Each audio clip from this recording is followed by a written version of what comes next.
만약 여러분의 가장 미운 사람, 여러분에게 가장 큰 상처를 준 사람에게도 진심으로 친절해야 한다는 강력한 명령이 있다면 어떨까요? 원수를 사랑하라 이 말은 인류 역사상 가장 아름다우면서도 가장 비현실적으로 느껴지는 메시지일 겁니다. 우리는 흔히 이 말을 미움이라는 감정 자체를 없애라는 불가능에 가까운 도덕적 요구로 이해하죠. 하지만 이 메시지는 단순히 감정을 억누르라는 뜬구름 잡는 이야기가 아닙니다. 오히려 우리의 가장 근본적인 생존 본능과 인간관계를 재정의하는 매우 현실적이고 전략적인 삶의 지혜를 담고 있습니다. 오늘은 여러분의 상식을 뒤집어 놓을 충격적인 지식을 알려드릴게요. 성경이 말하는 원수 사랑의 진정한 의미가 무엇인지 고대 유대 사회와 로마 시대의 역사적 맥락 속에서 파헤쳐 보겠습니다. 이 메시지가 우리에게 왜 필요한지, 그리고 어떻게 실현 가능한 것인지 그 비밀을 지금부터 공개합니다. 우리가 이 메시지를 이해하기 위해선 그 말이 처음 선포된 시대와 장소로 돌아가 봐야 합니다. 때는 약 2000년 전 예수 그리스도가 갈릴리 언덕에서 수많은 군중 앞에서 가르침을 전했던 순간, 바로 산상수훈입니다. 이 구절은 마태복음 5장 43절 44절에 나옵니다. 또 내 이웃을 사랑하고 내 원수를 미워하라 하였다는 것을 너희가 들었으나 나는 너희에게 이르노니 너희 원수를 사랑하며 너희를 박해하는 자를 위하여 기도하라. 당시 유대인들은 이에는 이, 눈에는 눈이라는 탈리오의 법칙을 중심으로 한 율법과 이웃사랑의 가르침을 받았습니다.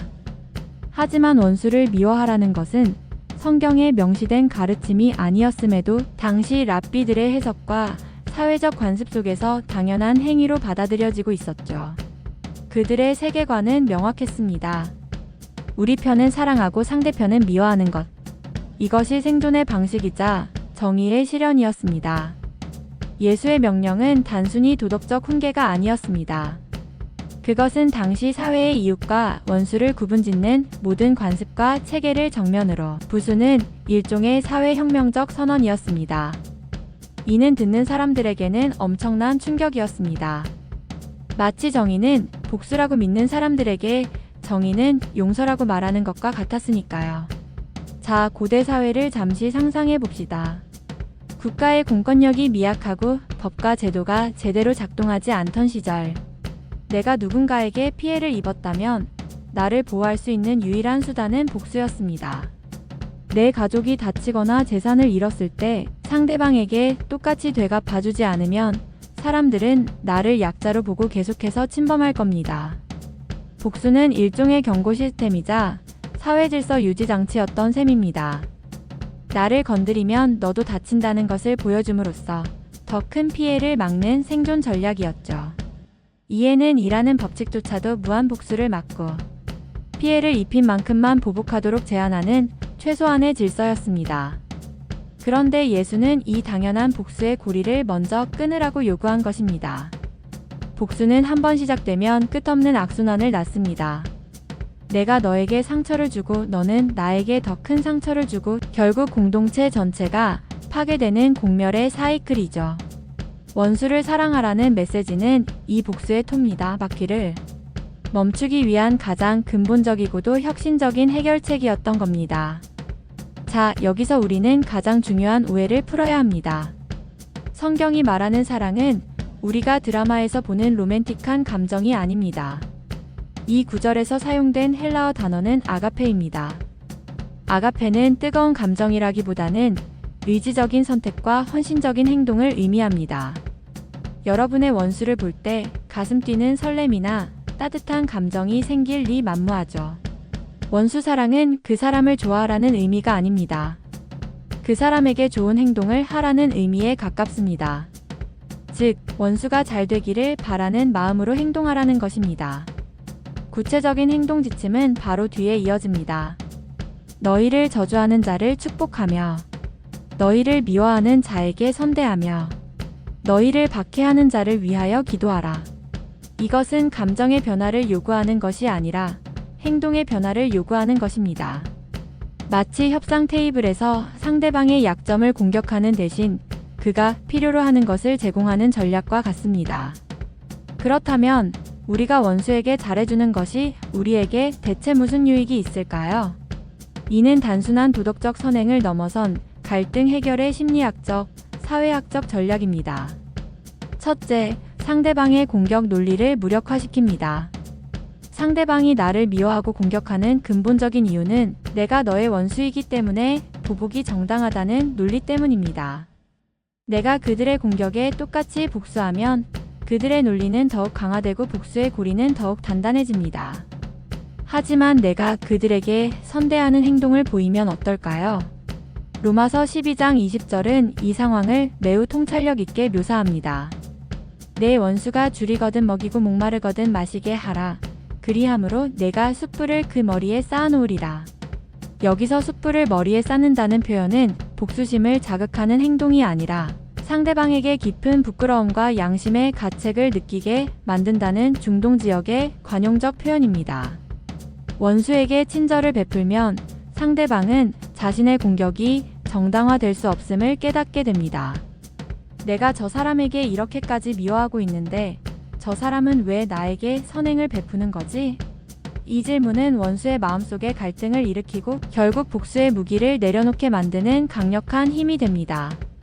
둘째, 내가 복수의 노예가 되는 것을 막습니다. 복수심은 강력한 마약과 같습니다. 일시적인 쾌감을 주지만 결국 우리 자신을 증오와 분노의 감옥에 가두게 만듭니다. 우리는 끊임없이 원수의 동향을 살피고 어떻게 대갚아줄지 고민하며 그 사람에게서 벗어날 수 없게 되죠. 우리의 삶이 원수에게 종속되는 것입니다. 하지만 원수를 사랑하라는 명령을 따름으로써 우리는 이 감정의 굴레에서 벗어나 능동적인 주체가 됩니다. 원수를 대하는 방식을 내가 선택함으로써 그들이 나의 감정과 행동을 지배하는 것을 거부하는 것입니다. 이는 궁극적으로 우리 자신의 정신 건강과 평화를 지키는 가장 이기적인 자기 보호 전략인 셈입니다. 이 모든 가르침의 궁극적인 목표는 예수의 말로 다시 돌아갑니다. 이같이 한즉 하늘에 계신 너희 아버지의 아들이 되리니 이는 하나님이 그 해를 악인과 선인에게 비추시며 비를 의로운 자와 불의한 자에게 내려주심이라. 자연의 섭리를 보세요. 태양은 악인이라고 해서 비껴가지 않고 비는 선인이라고 해서 더 많이 내리지 않습니다. 하나님의 사랑, 즉 아가페는 차별이 없습니다. 선한 사람에게나 악한 사람에게나 동일하게 베풀어집니다. 원수를 사랑하라는 것은 인간이라면 당연히 구분짓고 싶어하는 마음을 극복하고 차별 없는 사랑을 실천하는 신적인 완성도를 향해 나아가라는 초대입니다. 이것이 바로 인간관계를 넘어선 인간 존재의 가장 고귀한 목표를 제시하는 메시지인 것입니다.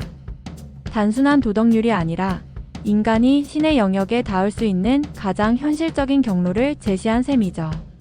오늘 우리는 성경의 가장 강력하고도 어려운 메시지, 원수를 사랑하라는 구절에 숨겨진 의미를 파헤쳐 봤습니다.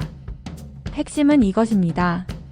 원수 사랑은 그들을 좋아하는 감정이 아니라 그들에게 선행을 베푸는 의지적인 행동이며 이는 복수의 악순환을 끊고 우리 자신의 평화와 공동체의 질서를 지키는 가장 전략적이고 궁극적인 생존 방식이었습니다. 미움은 우리를 파괴하지만 아가페적인 선행은 상대방의 증오를 무력화시키고 우리 자신을 감정의 굴레에서 해방시킵니다. 원수 사랑은 약함이 아닌 가장 강력한 힘을 보여주는 행위인 것입니다. 자, 이제 오늘 하루 여러분의 마음속에 미움의 앙금이 남아있는 누군가를 떠올려 보세요.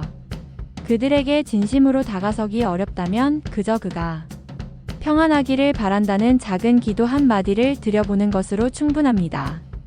그 작은 행동이 여러분의 삶에 얼마나 큰 해방감을 가져다 줄지 직접 경험해 보시기 바랍니다. 오늘 영상이 여러분의 인간관계에 대한 시각을 조금이나마 뒤집어 놓았다면 구독과 좋아요, 그리고 알림 설정 부탁드립니다. 다음 시간에도 여러분의 상식을 부술 흥미롭고 유익한 지식으로 찾아뵙겠습니다. 감사합니다.